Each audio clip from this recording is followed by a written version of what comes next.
Hello everyone, welcome to the Kapil classes for English. जैसा कि आप थंबनेल देख ही चुके हैं, golden rules of English. English के कुछ गोल्डन रूल्स होते हैं, अगर हम उन्हें फॉलो करते हैं तो बहुत सारे कंफ्यूजन हम अपने क्लियर कर सकते हैं। जैसे सबसे पहला जो हमारा कंफ्यूजन है दैट इज कॉल्ड प्रेपोजिशन। अगर मैं प्रेपोजिशन की बात करूं तो एक बात याद रखना, आफ्टर प्रेपोजिशन यानी कि प्रेपोजिशन के बाद अगर कोई भी वर्ब आती है तो हमेशा आप उसमें आईएनजी ऐड करेंगे, ये आप ध्यान रखना। प्रेपोजिशन कौन कौन सी होती है आपको पता है, बहुत सारी है। एट है, ओन है, इन है, ऑफ है, विद है, विदाउट है। जितनी भी प्रेपोजिशन होती है उनके साथ बाद में अगर कोई वर्ब आएगी तो उसमें आप हमेशा आईएनजी ऐड करेंगे, आपको ध्यान रखना है, ठीक है। हाँ, एक बात और याद रखेंगे, टू भी प्रेपोजिशन होता है, लेकिन टू के बाद 90% केसेस में तो वर्ब की फर्स्ट फॉर्म आती है और 10% केसेस में वर्ब आईएनजी आता है, वो मैं आपको बता दूंगा, ठीक है। तो फिलहाल हमें देखना है अगर प्रेपोजिशन के बाद कोई वर्ब आ रही है तो उसमें आपको आईएनजी लगाना है। जैसे एक एग्जांपल आप देख सकते हैं, I am scared of going in dark at night. यानी कि अगर रात में मुझे अंधेरे में जाने से डर लगता है, अगर रोशनी है तो कोई प्रॉब्लम नहीं है, लेकिन अगर मैं अंधेरे में जाता हूं तो मुझे डर लगता है, तो I am scared of go नहीं आएगा। बहुत बच्चे गो लिख देते हैं, तो गो नहीं आएगा, उसकी जगह आपको गोइंग ही लिखना पड़ेगा। तो सबसे पहला रूल प्रेपोजिशन का ये होता है, हमेशा वर्ब में आईएनजी आएगा अगर आईएनजी वर्ब आती है तो। दूसरा जो इसका रूल है, हमेशा ऑब्जेक्ट। अगर कभी भी कोई नाउन दिया है प्रेपोजिशन के बाद तो हमेशा ऑब्जेक्ट की फॉर्म में वो आएगा, हमेशा ऑब्जेक्ट आएगा। हर सब्जेक्ट का अपना एक ऑब्जेक्ट होता है। जैसे अगर मैं बता दूं, आई का मी होता है, यू का यू ही रहता है। अगर वी की बात करूं तो वी का अस हो जाता है, ही का हिम होता है, शी का हर होता है, दे का देम होता है और इट का इट ही रहता है। और कोई नेम और कोई नाउन हो तो नाउन का नाउन ही रहता है। तो आप हमेशा याद रखेंगे, अगर कोई प्रेपोजिशन के बाद अगर सब्जेक्ट आता है या कोई भी नाउन आता है तो उसका ऑब्जेक्टिव केस आएगा। जैसे फॉर एग्जांपल बोले, आई एम स्केयर्ड ऑफ, मैं उससे डरता हूं, आई एम स्केयर्ड ऑफ ही, तो ही नहीं आएगा, I am scared of him आएगा। यह ध्यान रखेंगे।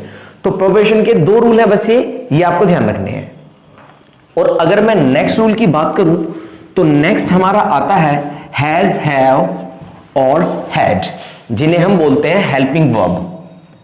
हैज, हैव और हैड, इनके बाद अगर कोई वर्ब आएगी तो उसकी हमेशा थर्ड फॉर्म आती है, ये आप ध्यान रखेंगे। थर्ड फॉर्म कभी भी अकेले नहीं आती। हैज, हैव, हैड के बाद हमेशा थर्ड फॉर्म आएगी, कभी भी फर्स्ट फॉर्म सेकंड फॉर्म नहीं आती है। जैसे कि I have do my work, मैंने अपना काम कर लिया है, तो डू नहीं आएगा, डू की जगह क्या लगना पड़ेगा आपको, डन लिखना पड़ेगा। हाँ, कई बार ऐसा भी होता है, बहुत बच्चे बोलते हैं sir I have a bike, मेरे पास बाइक है, तो बाइक का तो थर्ड फॉर्म नहीं है। बाइक जो है, बाइक नाउन होती है, नाउन का कोई सेकंड थर्ड फॉर्म नहीं होती। सेकंड थर्ड फॉर्म किसकी होती है, केवल और केवल वर्ब की होती है। तो इसीलिए ये वाला कॉन्सेप्ट तो अलग ही है। फिलहाल हम इस कॉन्सेप्ट की बात कर रहे हैं जो कि ये हेल्पिंग वर्ब की तरह काम करती है। तो अगर कहीं भी आप हैज, हैव या हैड देखें और उनके बाद अगर वर्ब दी हुई है तो हमेशा आपको उसकी थर्ड फॉर्म लिखनी है, ये आप ध्यान रखेंगे। Next, to. टू एक ऐसा वर्ड है, इसको वर्ड बोल लीजिए, प्रेपोजिशन बोल लीजिए, कनेक्टर भी बोलते हैं इसे। इसके बाद 90% केसेस में हमेशा वर्ब की फर्स्ट फॉर्म आती है, ना ही सेकंड फॉर्म आएगी और ना ही थर्ड फॉर्म आएगी। कुछ एग्जाम में क्या करते हैं, ऑप्शन में वो टू के बाद सेकंड फॉर्म में थर्ड फॉर्म लगा देते हैं। तो आप एक बात ध्यान रखेंगे, टू के बाद कभी भी ना तो सेकंड फॉर्म आती है ना थर्ड फॉर्म आती है। 90% केसेस में क्या होगा, फर्स्ट फॉर्म आएगी। और जहां 10% केसेस में आएगी वो सर्टेन होता है। जैसे आप बोल सकते हैं, he is addicted to smoking, तो यहां पर क्या होगा, एडिक्टेड टू के बाद यहां पर वर्ब आएगी। जैसे I am looking forward to meeting you, मैं आपसे मिलने का इंतजार कर रहा हूं, तो वहां पर कुछ सर्टेन वर्ब्स ऐसी होती हैं जिनके बाद टू आएगा और उसके बाद आपको वर्ब में आईएनजी लगाना पड़ेगा। उसके लिए प्रेपोजिशन की क्लास है, आप उसे देख सकते हैं। तो 90% केस में हमेशा आपको टू लगाना पड़ेगा। जैसे आप देखें, ही केम टू मेट मी, वो मुझसे मिलने आया है। अब हम क्या सोचते हैं, पास्ट की बात चल रही है भाई, वो मुझसे मिलने आया तो ये पास्ट है, तो फर्स्ट फॉर्म क्या है इसकी, ये सेकंड फॉर्म दी हुई, जो फर्स्ट वर्ब है ये सेकंड फॉर्म है, तो हम सोचते हैं ये मेट लगा दो, जबकि ये नहीं देखना है, हमें देखना है कि टू के बाद हमेशा क्या लगाना है, टू के बाद हमेशा हमें फर्स्ट फॉर्म लगानी है।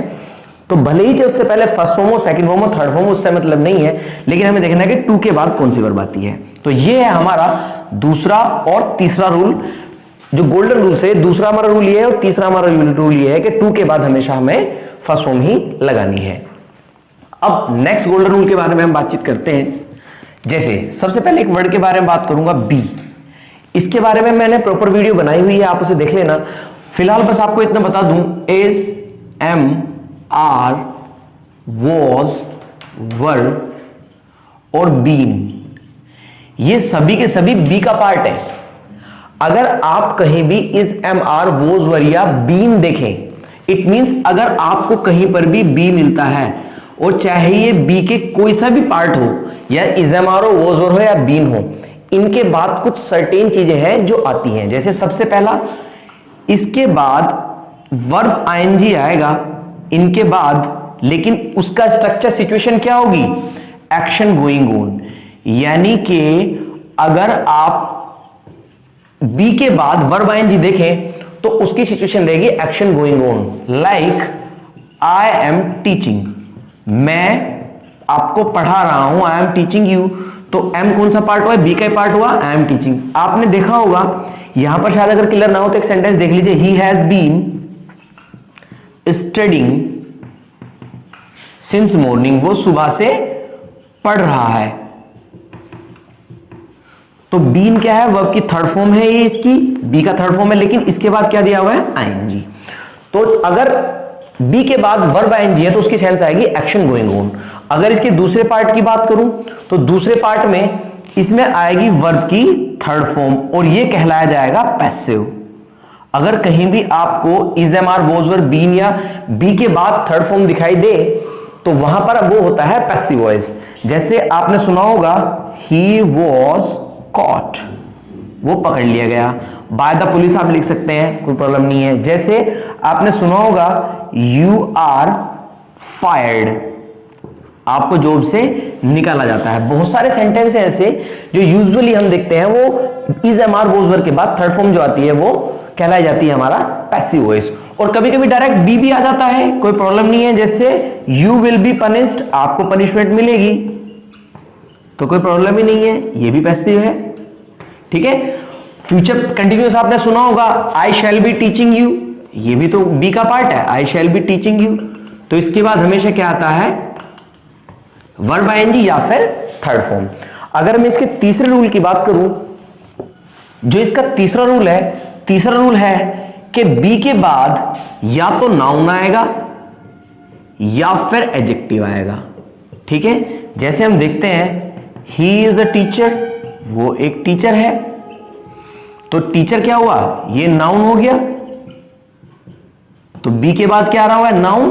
और अगर मैं बोलूं he is a good boy, he is a good boy, तो बॉय क्या है, नाउन, और गुड क्या है इसका, एडजेक्टिव। और इज, एम, आर के बाद आया हुआ है, जैसे ही इज गुड, ऐसा भी आप बोल सकते हो। तो गुड क्या है, ये एडजेक्टिव है।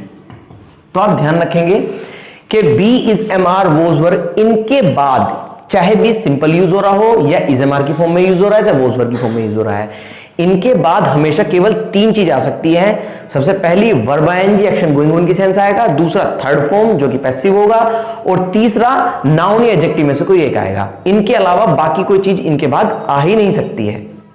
नेक्स्ट जो हमारा गोल्डन रूल है वो ये है, सपोज आप अगर दो सेंटेंसेस देखते हैं, दो क्लोज बोल सकता हूं, जैसे ही टोल्ड मी दैट, वो मेरी मदद करेगा, ही विल हेल्प मी। तो हमें क्या करना पड़ेगा, अगर पहले वाली क्लोज जिसे हम प्रिंसिपल क्लोज बोलते हैं, अगर ये पास्ट में है तो ये भी हमें पास्ट में करनी पड़ेगी। विल का हमें क्या करना पड़ेगा, यहां वुड करना पड़ेगा। देखिए स्पीकिंग में तो चल जाता है, लेकिन ग्रामर के पॉइंट ऑफ व्यू से गलत होता है। जैसे हम इस तरह बोल सकते हैं, he did not tell me where does he live, उसने मुझे नहीं बताया वो कहां रहता है।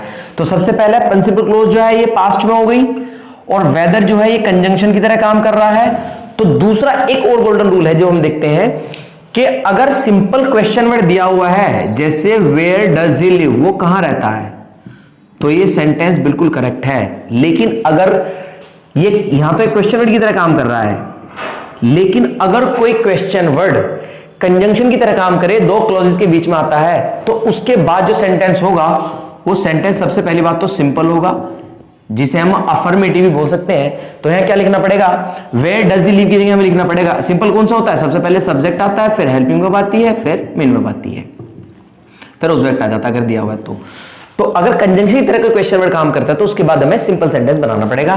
तो क्या करना पड़ेगा, डज ही लिव की जगह क्या करना पड़ेगा, ही लीव्स हमें करना पड़ेगा। दूसरा फिर देखना कि प्रिंसिपल क्लोज अगर पास्ट में है तो ये पास्ट में करनी पड़ेगी, तो लीव की जगह क्या करना पड़ेगा, हमें लिव्ड यहां पर लिखना पड़ेगा। ये भी एक गोल्डन रूल है, बहुत इसमें गलती करते हैं, इसमें एग्जाम में भी एरर आते हैं। और स्पीकिंग में तो देखो, स्पीकिंग में तो यूजुअली ये चल सकता है, आप बोल सकते हैं, लेकिन ग्रामर के पॉइंट ऑफ व्यू से आप ये गलती नहीं करेंगे, वरना एक नंबर आप मिस कर लेंगे। जो नेक्स्ट हमारा गोल्डन रूल आता है वो ये है कि जो आर्टिकल होता है, आर्टिकल अ के बारे में बात करेंगे फिलहाल, तो बाकी नहीं, ये हमेशा नाउन के लिए यूज होता है, एडजेक्टिव के लिए नहीं यूज होता है। जैसे हम ये नहीं बोल सकते ही इज ए गुड, तो गलत सेंटेंस हो जाएगा। या तो हम ये बोलेंगे he is a good boy, या फिर हम बोलेंगे ही इज अ बॉय, क्योंकि गुड एडजेक्टिव होता है, गुड के लिए आर्टिकल यूज नहीं होगा, एडजेक्टिव के लिए आर्टिकल यूज नहीं होता है, आर्टिकल यूज होता है हमेशा नाउन के लिए। तो he is a good boy, ये हमें बोलना पड़ेगा। और जो हमारा एक रूल और बचा है वो है हमारा पैसिव का। यूजुअली हम कंफ्यूज होते हैं कि किसी भी सेंटेंस को देखकर हम पैसिव है या एक्टिव है, किस तरह पहचाने कि सेंटेंस पैसिव है या एक्टिव है। पहले भी मैंने बी का थोड़ा कॉन्सेप्ट बताया आपको, बस एक चीज आपको ध्यान रखनी है कि सेंटेंस को देखकर हम कैसे पहचाने कि वो एक्टिव है या पैसिव है। अगर किसी भी सेंटेंस में आपको be plus verb third form मिल जाता है तो वो सेंटेंस है आपका पैसिव। कहीं भी बी से मेरा मतलब क्या है, is, am, are, was, were, been, be, कहीं भी अगर आपको ये पैसिव वॉइस मिल जाती, बी के बाद थर्ड फॉर्म मिल जाती है तो वो पैसिव कहलाया जाएगा। जैसे you are being taught by me, तो टोट क्या है, ये आर क्या है, बी की फॉर्म है, और टोट क्या है, वर्ब थर्ड फॉर्म आ गई, तो ये पैसिव सेंटेंस है। जैसे ही विल बी पनिश्ड, तो पनिश्ड क्या है, ये वर्ब की थर्ड फॉर्म है, और बी तो बी डायरेक्ट फॉर्म है ही। तो जहां पर भी आप बी थर्ड फॉर्म देखिए वो पैसिव वॉइस होता है। ये गोल्डन रूल है, हमें हमेशा ध्यान रखना है। सेंटेंस को देख के आप बता सकते हैं यार इसमें तो बी थर्ड फॉर्म दी हुई है तो ये पैसिव वॉइस है। तो ये थे हमारे कुछ गोल्डन रूल्स ऑफ इंग्लिश। और अगर कोई क्वेश्चन क्वेरी है तो आप कमेंट में लिख सकते हैं, और इसी तरह हमारे चैनल को सब्सक्राइब करते रहिए, लाइक करते रहिए और शेयर करते रहिए, और जल्दी इसका गोल्डन रूल्स का दूसरा पार्ट भी आपको मिलेगा।